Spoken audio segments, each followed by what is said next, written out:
Hi friends, welcome to Srinidhi cooking channel. ಇವತ್ತೊಂದು ಒಂದೇ ಒಂದು ಕಪ್ಪು ಮೊಸರು ಹಾಗೆ ಒಂದು ಕಪ್ ಮೈದಾ ಹಿಟ್ಟಿಂದ ಸೂಪರ್ ಟೇಸ್ಟಿ ಸ್ನ್ಯಾಕ್ಸ್ ಮಾಡೋದ ಹೇಳ್ಕೊಡ್ತಾ ಇದ್ದೀನಿ. ಇದು ತುಂಬಾ ರುಚಿಯಾಗಿರುತ್ತೆ. ಇದು ಹೇಗೆ ಮಾಡೋದು ನೋಡೋಣ ಬನ್ನಿ.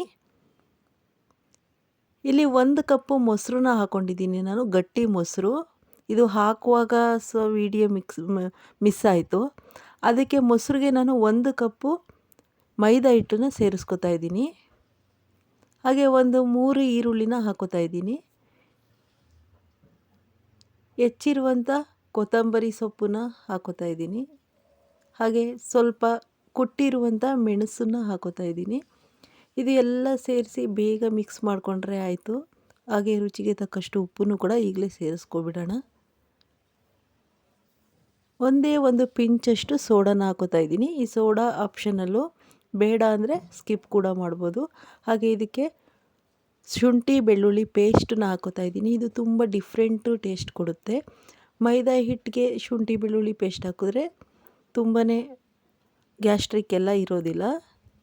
ಸೊ ಇದನ್ನು ಚೆನ್ನಾಗಿ ಈ ರೀತಿ ರಬ್ ಮಾಡ್ಕೊಳ್ಳೋ ಥರ ಮಿಕ್ಸ್ ಮಾಡ್ಕೋಬೇಕು. ಮಿಕ್ಸ್ ಮಾಡಿ ಒಂದು ಅರ್ಧ ಗಂಟೆ ನೆನೆಸೋಕ್ಕಿಡಬೇಕು. ನೆನೆಸೋಕ್ಕಿಟ್ಟ ತಕ್ಷಣ ಬೇಗನೆ ಹಾಕೋಬೋದು. ಈ ಥರ ನೋಡಿ ಚೆನ್ನಾಗಿ ಇದನ್ನು ನೆನೆಸಿದ್ದೀನಿ. ಈ ರೀತಿ ತಗೊಂಡು ಕಾದಿರೋ ಎಣ್ಣೆಗೆ ಹಾಕಿದ್ರೆ ಆಯಿತು. ತುಂಬಾ ಬೇಗ ಕ್ರಿಸ್ಪಿ ಆದಂಥ ಒಂದು ಮೈಸೂರು ಬೋಂಡ ರೆಡಿಯಾಗುತ್ತೆ. ಎಷ್ಟು ಚೆನ್ನಾಗಿರುತ್ತೆ ಟೇಸ್ಟಾಗಿ ಅಂದರೆ, ಇದು ತಿಳಿ ಸಾಂಬಾರು ಮಾಡಿದಾಗ, ಗೆಸ್ಟ್ಗಳು ಬಂದಾಗ, ಮಕ್ಕಳಿಗೆ ಏನಾದರೂ ಸ್ನ್ಯಾಕ್ಸ್ ಕೇಳಿದ್ರೆ ತುಂಬಾ ಬೇಗ ಮಾಡಿಕೊಡ್ಬೋದು. ರುಚಿಲೂ ಕೂಡ ತುಂಬಾ ಅದ್ಭುತವಾಗಿರುತ್ತೆ. ಇಲ್ಲಿ ನೋಡಿ, ನಾವು ಹಾಕಿರೋದೇ ಸ್ವಲ್ಪ ಸ್ವಲ್ಪ, ಎಷ್ಟು ದಪ್ಪ ದಪ್ಪ ಸೈಜಲ್ಲಿ ಇದು ಆಗಿದೆ. ಎಷ್ಟು ಚೆನ್ನಾಗಿ ರುಚಿಯಾಗಿ ತುಂಬ ಬೇಗ ರೆಡಿಯಾಗಿಬಿಡುತ್ತೆ ಬೋಂಡಗಳು.